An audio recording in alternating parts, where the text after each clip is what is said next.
In today's tutorial, I'm going to show you guys how to install a new speaker or audio output device on your Acer laptop, tablet, or desktop computer. So this should hopefully be a pretty straightforward process, guys. And without further ado, let's go ahead and jump straight into it.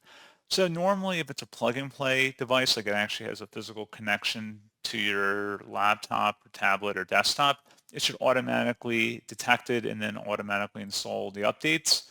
If not, you may have to do it if it's like a wireless device or wireless speaker. You'd have to open up the search menu, type in settings, best result, should come back with settings, open that up, select the system tab on the left side, and then on the right, select sound, and then you would select where it says pair a new output device, select add device, and then you'd walk through the on-screen prompts of getting it configured for your Acer laptop, and that's pretty much it.